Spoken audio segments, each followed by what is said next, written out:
I actually went out to Omaha Beach this weekend. I got to tell you something. If you ever get a chance, you got to do it. It was, you know what? It's not really something I can express in words. It was unbelievably moving. It was iconic. I don't know where to start. We set up a private tour because I can't stand. I hate group tours because when you go on group tours, you know, aside from seeing fat people in jean shorts, there's going to be that douche who has read up on the subject and is actually going to try to out nerd the nerd giving the fucking tour. And, you know, which all it does is just drag the tour out. Like, you know, I mean, I'm into it, but I don't need to hear every fucking nook and cranny, you know? Just give me the fucking bullet points. Give me the highlights, all right? And with that, if I want to go deeper into this shit, I'll do it on my own, you know? But you know, there's going to be somebody standing there dressed like some Civil War reenactor, right? Just that shit. So I don't want to deal with that. And then also, if you have a question, you don't have to wait for anybody else. So that's basically why I choose to do it like that. So basically, you show up, and the driver takes you. We stayed in, is it Bayou or Bayou? I don't know where the hell it is. I don't know how you say it. So I rented a car. Once again, control freak. I don't have to take a fucking shuttle out there with another 20 douchebags. I don't. And this is something that I've noticed now that is international. Anytime you rent a car one way, that location is going to give you that car that nobody wants to rent. It's going to be a fucked up color. It's going to be a fucked up model, something about it. You know what these people rented? We're two people. That's all we are. They gave us this giant Mercedes van, like a 9-passenger fucking van. And I'm driving through these little European streets with this thing, with like 2 pieces of luggage all the way in the back. And I know what you're thinking. Well, Bill, it's a Mercedes. This is what you don't realize about Mercedes, is they have a lot of low-end fucking underpowered cars that they don't send over to the United States. A lot of those, they just feel they can't compete with Hondas, Toyotas, and I don't know, whatever the Americans are putting out or what. But this thing was an underpowered hunk of shit with the Mercedes emblem on the steering wheel. And I can't even tell you how many fucking times I clipped a corner trying to drive this bus around the corner. So, long story short, I'm driving this giant fucking Partridge Family Mercedes-Benz truck down the damn street. We get to our hotel. Everything's great. And we take a quick cat nap, and then this guy shows up, this guy from Scotland. And he took us on this unbelievable tour of basically Omaha Beach and this other area, some point, I already forget the name of it. And this guy was an absolute maniac, absolutely obsessed with World War II and obsessed with D-Day. And he had all these photographs that he'd blown up from other books and was talking about misinformation. And it was an incredible tour. The first point of the tour, you actually, like the pillboxes and stuff, you know, where the Germans had their machine guns, or it was a little barracks, or it was a place to keep their ammunition, they're still there. You know, the guns aren't there, but basically where they were is still there. And you get to walk into these things. Like on the ground were these cement bags that Germans had put, you know, when it's rained, and, you know, and it all turned hard. And now, like, you can't even, if you look at them, they actually look like rocks. They look like white rocks, but they're actually bags of cement And you're just looking there going like a German soldier set those fucking things down. And then all the events happened. And here they sit 70 years later. It gave you goosebumps. And this guy knew all the history. He goes, this is where Private so-and-so came in. He threw a grenade. You can see the shrapnel on the wall. And you're looking, and there's the fucking shrapnel. We walked into this one bunker, and right to the right was a little, like probably just enough for someone to stand. And it had like, and it was about 2 inches below the floor that you were at, as far as like where the floor was there. And it was a little shower. And our tour guy said Hitler got gassed in World War I. So he made sure that all of these bunkers had showers in case, because I guess, it was such a horrific experience for him. That he made sure like none of the troops were going to get caught out there like he did. And it was this really bizarre, like, human moment from one of the most evil people on the fucking planet. It's like, wow, that guy actually did something nice. So there you go, people. He's not all bad. When you walk into a German bunker, he made sure they all had a little shower. So there you go. There's one good thing. He still has 6 to 9 million, bad things in the other part of the ledger. But he does have that one thing. I bet that was the thing after he blew his brains out. If there is an afterlife and God was giving him shit, I bet he just kept coming back to that. But I put und shower. I did not have to do that. He lost his temper and started yelling at God. God just sat there shaking his head. But part of him had to be like, I made this.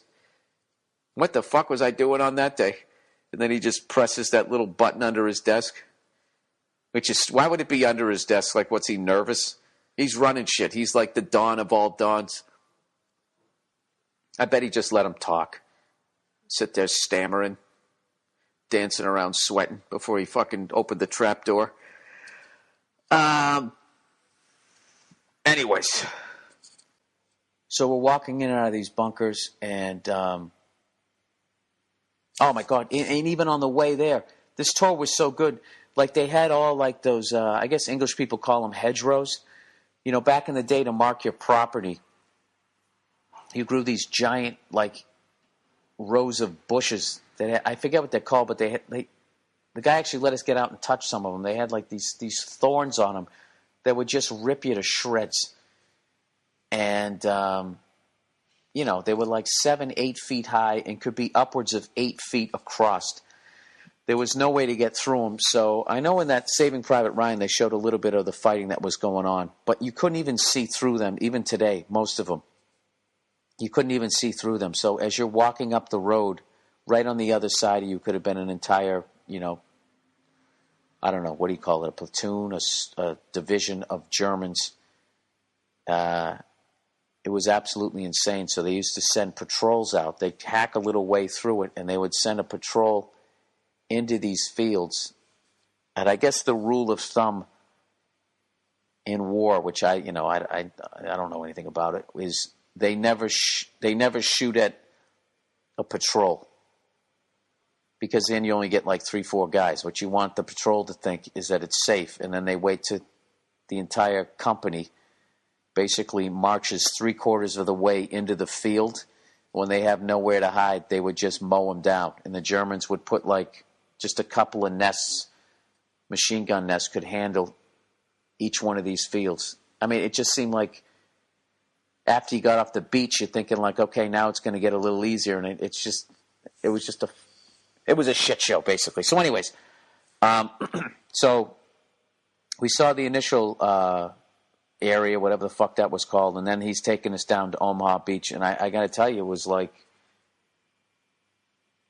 it's crazy. It's a famous beach. You look at it, and it's undeniable that's Omaha Beach. And this guy broke down the entire thing.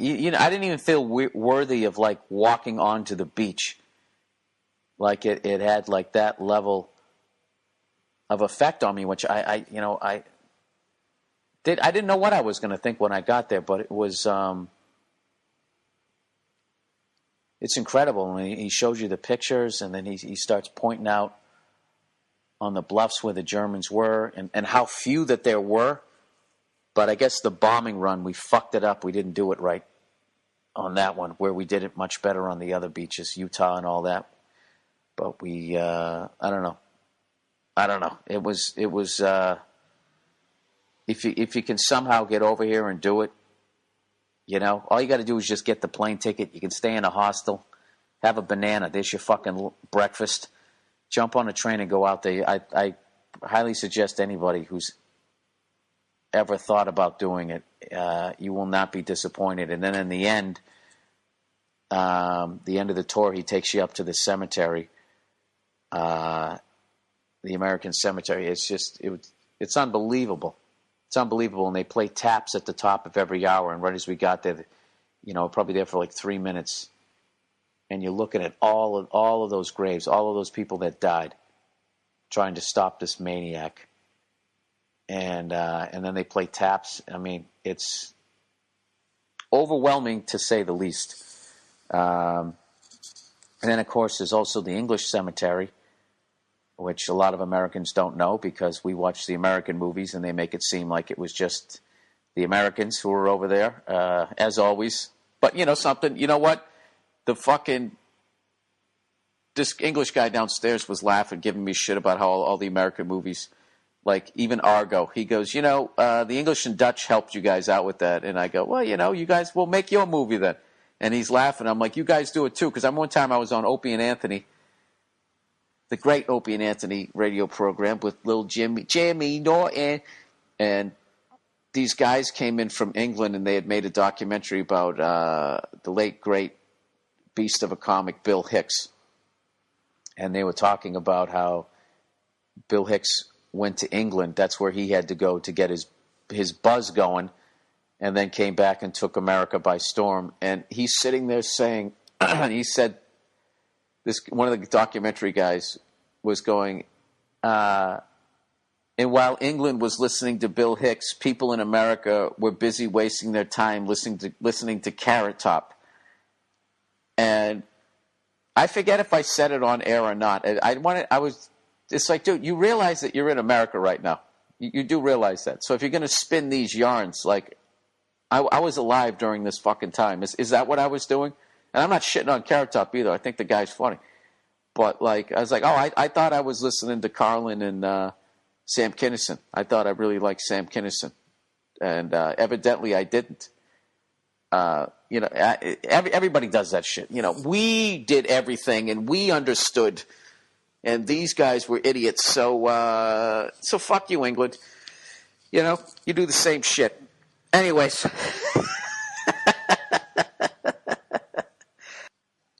We ended up going to this museum when we were there that had all this video and all these pictures and that type of stuff. And what was really cool was I'd never seen footage like this. I think a lot of it was, French footage. And first of all, their museum was way more inclusive. Like it had the American troops, British troops, Canadian troops, and the French troops and everything. A lot of people break the French balls. My impression of a French soldier, and you just put your arms up like you're surrendering. I guess it took the Germans like about 5-6 weeks to take over France. And in that time, France lost 90,000 troops. Not like casualty, like dead. That's not even just the wounded. So they put up a hell of a fight. And I got to be honest with you, if we lived that close to the Germans, we would have fucking lost. Okay? And we would have needed somebody to bail us the fuck out too. And I know right now you're going, give me a fucking break. It's like, fuck you. Okay? To this day. Look at their top-end cars. Look at our top-end cars. They're still kicking our ass. I know the Cadillac and I know the Corvette. That's probably the best we have. But it's nowhere near what they were doing. That was another thing that was great on the tour. They were talking about how much better their weapons were. So when we fucking kill a German, we'd pick up their machine gun because their shit was better than ours. We basically, we fucking wore them down. We came, what happened, how we finally took the beach on D-Day, you know what, is they ran out of bullets. We just kept coming. This fucking, they call this guy the butcher of Omaha Beach.